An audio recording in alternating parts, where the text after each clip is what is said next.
Hello friends, स्वागत आहे सर्वांचं आयुर सिलेबसवरती. तर आजच्या व्हिडिओमध्ये आपण संयोगज संयोगज म्हणजे काय? दोन वस्तूंचा इथे संयोग झालेला आहे म्हणून याला संयोगज म्हणलेलं आहे. स्वॅलोइंग पॉयझन आर्टिफिशियल हे पाहणार आहोत. दोन सविष द्रव्य संयोग झालेला आहे, हेच कृत्रिम विष आहे. ठीक आहे. व्याख्या याची पहा. स्थावर व जांगम विषाच्या अतिरिक्त संयोगाने उत्पन्न झालेले विष. स्थावर म्हणजे वनस्पतीपासूनचं विष, जांगम म्हणजे प्राण्यांपासून जे मिळणारे आहेत त्यापासूनचं विष. यांचा अतिरिक्त संयोग झाल्यामुळे जे उत्पन्न होतं विष त्याला म्हणतात गरविष. वेगवेगळ्या प्राण्यांच्या अंगातून उत्पन्न झालेला मल, विरुद्ध औषधांचे भस्म. इथे दिलेलं आहे पहा अल्पवीर्य. आणि जेव्हा आपण दूषिविष शिकत होतो तेव्हा तिथे काय होतं? हीनवीर्य. ठीक आहे. इथे हे लक्ष ठेवा, वर्ड्स काय ते अल्प आणि हीन. अल्प कुठे आहे? गरविषच्या तिथे, आणि हीन कुठे होतं? दूषिविषच्या तिथे. ठीक आहे. अल्पवीर्य विषाच्या योगाला गरविष असे म्हणतात. इथे आहे निर्विष द्रव्य संयोग म्हणजेच गरविष. निर्विष द्रव्य संयोग, दोन द्रव्य आपण जर वेगवेगळी पाहायला गेली तर ती विषारी नसणार आहेत, परंतु ह्यांचा जर आपण संयोग केला तर ती बनतील विषारी. जसं की उदाहरणात दिलेलं आहे पहा इथे. घृत व मध सममात्रेत. घृत आणि मध हे घ्यायचेत, परंतु हे कसे घ्यायचेत? सममात्रेत. दोन्हींची पण जी मात्रा आहे, प्रमाण आहे ते सारखं असलं पाहिजे. ठीक आहे. तेव्हा बनतील हे गरविष. नंतर आहे दूध आणि मासे. हे विरुद्ध अन्न आहेत पहा, दूध आणि मासे. ह्या दोन्हीचं वीर्य अलग अलग आहे, त्यामुळे हे सुद्धा कसे होतील? गरविष. विरुद्ध अन्न दिलेले आहेत त्यापैकी. ठीक आहे. गरविषाचे प्रयोग. गरविषाचा प्रयोग हे पुस्तकामध्ये लिहिलेलं आहे पहा. रिअलमध्ये आता तसं होतं नाही होतं काही माहिती नाही. गरविषाचा प्रयोग आहे की प्राचीन काळी जे स्त्रिया होत्या त्या पती किंवा प्रेमीला वश करण्यासाठी शत्रूच्या सांगण्यावरून काय करायचे? गरविष रूपामध्ये आपलं जो स्वेद आहे किंवा रज आहे, मेन्स्ट्रुअल ब्लड किंवा मग स्वेद, त्यांचा विविध अंगमलाद्वारे, असेच विविध अंगमल जे आहेत त्याच्याद्वारे राजाला काय करायचे? अन्नात मिसळवायचे आणि ते बिमार करायचे. हा झाला गरविषाचा प्रयोग होता जुन्या काळामध्ये. ठीक आहे.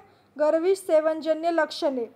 गरविष सेवन केल्यावर शरीरावर काय काय लक्षणे दिसतात पहा. पांढुरता येते, शरीर पांढरं पडायला लागतं. कृशता, माणूस खूप बारीक होतो. जाठर अग्निमांद्य, हृदयगतीची वृद्धी होते. आधमान, शूल, उदरविकार, ग्रहणी, यक्ष्मा, गुल्म, धातुक्षय, ज्वर यासारखे विकार होतात. नंतर काय? कोरडी नदी, वन अशी भयानक स्वप्न पडायला लागतात. नंतर स्वतःला कान आणि नाक नसल्यासारखं त्या माणसाला वाटतं. नंतर जागृत अवस्थेत त्याला स्वतःची इंद्रिय कार्यरत झाली. जागृत अवस्थेत त्या माणसाला असं वाटतं की स्वतःची इंद्रिय काही कार्य करत नाही आहेत, कार्यहीन झालेली आहेत असं वाटायला लागतं. इथे थोडीशी मिस्टेक आहे, कार्यहीन झालेली आहेत असं वाटतं. नंतर आहे शारीरिक आणि मानसिक विकृती. त्या व्यक्तीची शारीरिक आणि मानसिक जी हालत आहे ती खराब व्हायला लागते. नंतर आहे गरविषावर मग चिकित्सा काय करायची? तर गरविष घेतलेलं आहे तर हे आपल्याला काय ते पाहून समजेल का? पेशंट आला की लगेच त्याला पाहून असं समजणार नाही सहजाशी, तर त्याला आपल्याला प्रश्न विचारावे लागतील. रोग्याला प्रश्न विचारून केव्हा कोणाबरोबर काही काय, समजा एखादा फूड पॉयझनिंगचा पेशंट आला तुमच्याजवळ, त्याचं पोट दुखतंय पण तो असाच आला तर लगेचच्या लगेच, किंवा मग असं काही लक्षणं आहेत की जे तुम्हाला त्याच्या शरीरावर दिसत नाहीत पण इंटरनली आहेत, तर त्याला इंटरनलचे जे पण काही आजार आहेत ते तुम्हाला कसं विचारावं कसं आयडेंटिफाय कराल? तर ते प्रश्न विचारूनच करा ना. रोग्याला प्रश्न विचारून केव्हा कोणाबरोबर काही खाल्लं का यावरून गरविषाची आपण निश्चिती करायची. ठीक आहे.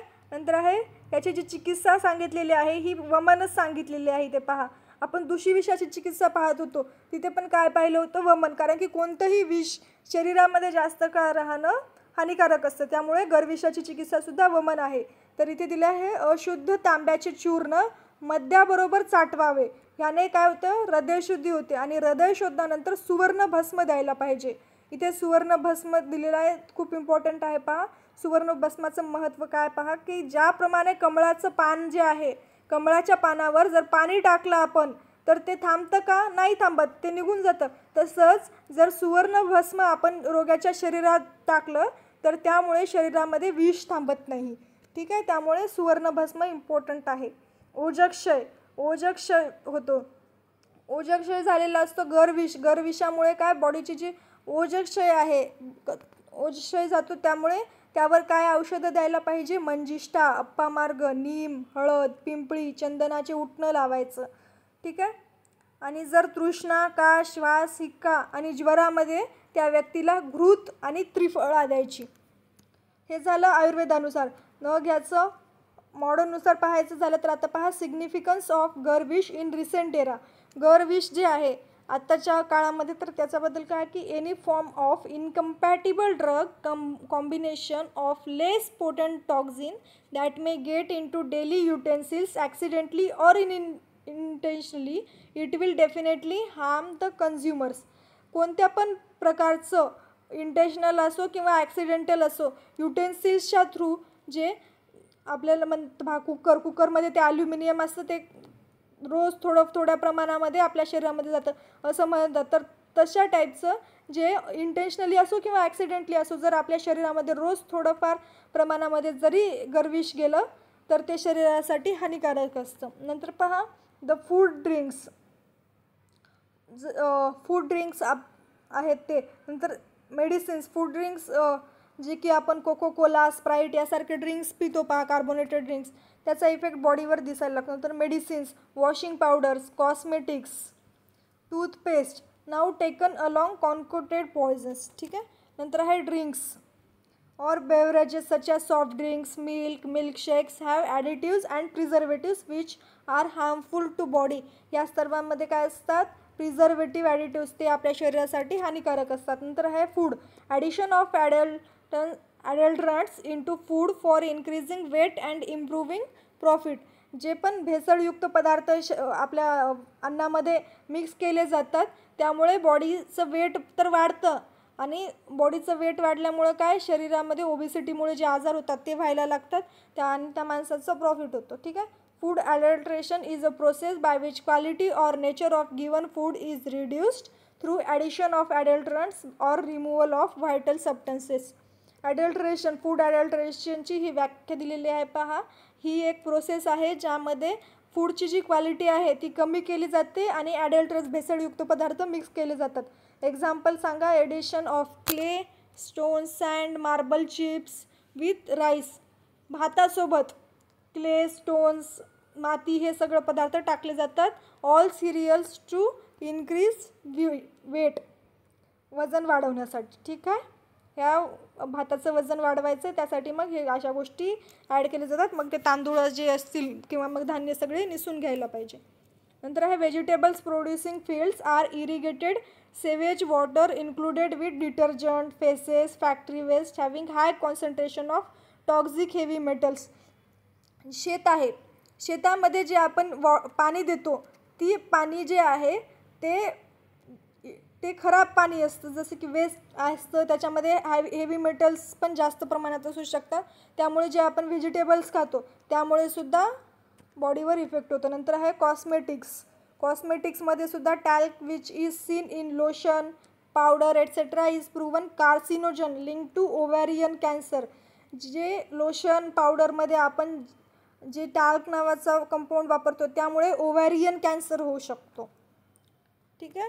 त्यानंतर पहा sodium lauryl sulphate seen in face cream is carcinogenic. Face क्रीममध्ये जे सोडियम लॉरी सल्फेट असतं ते कार्सिनोजेनिक आहे. BHA, BHT in lipsticks, moistures etcetera causes liver, thyroid, kidney problems, affect blood coagulation. Blood कोॲग्युलेशनला अफेक्ट करतात, किडनी प्रॉब्लेम करतात, जे पण लिपस्टिक, मॉइश्चरायझर्समधले हार्मफुल कंपाऊंड्स आहेत. ठीक आहे. नंतर आहे ड्रग्सबद्दल. Drugs and chemicals like aspirin, oral contraceptive, paracetamol etcetera. हे सगळे जे ड्रग्स आहेत जे पण तुम्ही मेडिसिन्सच्या फॉर्ममध्ये घेता त्याचे थोडे ना थोडे साईड इफेक्ट्स असतातच. Long term use may reflect as liver, kidney damage, fat metabolism. थोड्या गोष्टीला आपण जे ड्रग्स खातो त्यामुळे भविष्यात नंतर लिव्हर, किडनी डॅमेज होऊ शकतं. ठीक आहे. त्यामुळे छोट्या दुखण्याला नाही खायचं. जर थोडं जास्त त्रास होत असेल तेव्हाच औषध गोळ्या जास्त खायच्या. ठीक आहे. विष चिकित्साबद्दल सांगितलेलं आहे की diagnosis of poisoning in living and dead. Diagnosis of poisoning in लिव्हिंगमध्ये जर असेल तर तुम्ही हिस्ट्री टेकिंग घेऊ शकता, फिजिकल एक्झामिनेशन घेऊ शकता पेशंटचं. नंतर केमिकल ॲनालिसिस आणि टॉक्झिकॉलॉजिकल ॲनालिसिस थ्रू तुम्हाला डायग्नोसिस कळेल लिव्हिंग आणि डेडमधलं सुद्धा. नंतर याची हिस्ट्री घेताना काय करायचं, a detailed clinical history of quantity and quality of substance taken or administered to patient should be recorded. Detail clinical history सांगितलेली आहे पहा. त्या पेशंटची डिटेलमध्ये घ्यायची, किती प्रमाणात घेतलं, कोणतं घेतलं, त्याची क्वालिटी वगैरे सगळं डिटेलमध्ये रेकॉर्ड करून ठेवायचं. Relatives, friends, other involved person should be question. हे जे रिलेटिव्ह फ्रेंड्स आहेत ज्यांच्यावर आपल्याला डाऊट येतो त्यांना क्वेश्चन्स करायचं. देअर स्टेटमेंट जे आहेत, their statement should be recorded. त्यांचं जे स्टेटमेंट आहे ते रेकॉर्ड करून ठेवायचं. ठीक आहे. Information regarding previous treatment medication should be obtained. याच्या अगोदर काही ट्रीटमेंट घेतली का हे सुद्धा इम्पॉर्टंट आहे, नोट करून ठेवायचं. नंतर आहे फिजिकल एक्झामिनेशन ऑफ पेशंट. पेशंटच्या फिजिकल एक्झामिनेशनमध्ये काय काय पाहायचं पहा. एक्झामिनेशन ऑफ फॉलोइंग फीचर्स, हे सर्व फीचर्स पाहायचे. Vomitus, stool, urine, test of poison and diagnosis, poison with characteristic smell, appearance of skin, appearance of pupil, diarrhea, dryness of mouth, froth at nose and mouth, tremors, delirium, hallucination, hypotension, hypertension, या सगळ्या गोष्टी physical examination करायच्या पेशंटच्या. नंतर आहे chemical analysis. Chemical ॲनालिसिसमध्ये colour test of vomitus, lavage blood, urine आणि analysis of hair and nails, हे सगळं केमिकल ॲनालिसिसमध्ये. नंतर toxicological analysis. Toxical analysis done by following modern techniques. कोणकोणती? क्रोमॅटोग्राफी. क्रोमॅटोग्राफी काय असते? Technique for separating mixtures in order to analyse, identify, purify, quantify the mixture or components. Liquid chromatography, ground chromatography paper, thin layered. नंतर आहे spectrometry and mass spectrometry, हे झालं. ठीक आहे. नंतर आहे diagnosis of poisoning in dead person झाला आहे तर त्यामध्ये कसं डायग्नोसिस कराल की पॉयझनिंगमुळे झालेलं. तर PM examination, chemical analysis, experiment on animals and circumstantial evidences, ह्यानुसार आपल्याला होईल. ठीक आहे. नंतर PM एक्झामिनेशन म्हणजे काय, तर डिटेलमध्ये पहा. Detail history should be taken from police and relative. Police आणि रिलेटिव्हजकडून डिटेल हिस्ट्री घ्यायची. नंतर आहे एक्सटर्नल एक्झामिनेशन. एक्सटर्नल एक्झामिनेशनमध्ये काय, stain of vomitus on cloth, smell from body, presence of froth at nose and mouth, colour of PM lividity, colour and condition of skin, mark of injection on body, condition of natural orifices, condition of gums and teeth. ह्या सगळ्या गोष्टी तुम्हाला वाचूनच घ्यावं लागतील. ठीक आहे. नंतर आहे इंटरनल एक्झामिनेशन. इंटरनल एक्झामिनेशनमध्ये काय, contents, colour, smell, congestion and perforation, softening. नंतर ऑल, हे सगळे जे पॉईंट्स आहेत, all points examine to be done on internal viscera like stomach, lungs, liver, kidney. Internal याच्यावर करायचं. पर्सन डेड आहे त्यामुळे तुम्ही हे इंटरनली करू शकता काढून. ठीक आहे. नंतर आहे केमिकल ॲनालिसिस. केमिकल ॲनालिसिसमध्ये the routine viscera are sent for chemical analysis to forensic laboratories. Sometimes in following cases poison may not detected in chemical analysis. Chemical ॲनालिसिसमध्ये एखाद्या वेळेस पॉयझन डिटेक्ट होत नाही. ठीक आहे. स्पेसिमन सॅम्पल स्मॉल असतं, defective analysis होऊ शकतं, किंवा पॉयझन ॲनालाइज जे आहे ते लेट केलेलं असेल, बॉडी डिकम्पोजिशन झालेलं असेल, delayed death after poisoning, poison neutralise झालेलं असेल, पॉयझन एक्सक्रीट झालेलं असेल, किंवा मग ओमिट आउट झालेलं असेल, किंवा मग कम्प्लिटली मेटाबॉलाइज झालेलं असेल. ठीक आहे. पॉयझन हे जे आहे ते नॉन डिटेक्टेबल असतं अशा केसेसमध्ये. नंतर आहे हे सगळे जे नोट्स आहेत तुम्हाला पाहायचे असतील हे तुम्ही सगळं वाचून घेऊ शकता. हे सगळं तुम्हाला टेलिग्राम चॅनलवर भेटेल आणि टेलिग्राम चॅनलची लिंक आहे ती आयुर सिलेबसच्या, ती तुम्हाला डिस्क्रिप्शन बॉक्समध्ये दिलेली असेल. तर सर्वांनी जॉईन व्हा. नोट्स वगैरे सगळे खूप सारे तिथे दिलेले आहेत. ठीक आहे. Experiment on animals. The suspicious food or fluid is fed to the animals.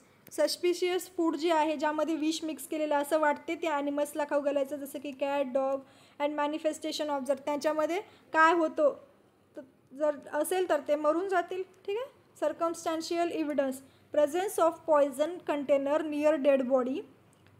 Poison container dead बॉडीच्या जवळ भेटतं का हे पाहायचं. सुसाईड नोट आहे का, किंवा मग evidence of purchase of poison, poison घेतलं आहे याची काही पावती वगैरे का, evidence of injection of poison, काही एव्हिडन्स भेटतो का की त्यानं पॉयझन इंजेक्शन केलेलं आहे. तर नंतर आहे हिस्ट्री ऑफ क्वारल, भांडणाचं काही कारण आहे का.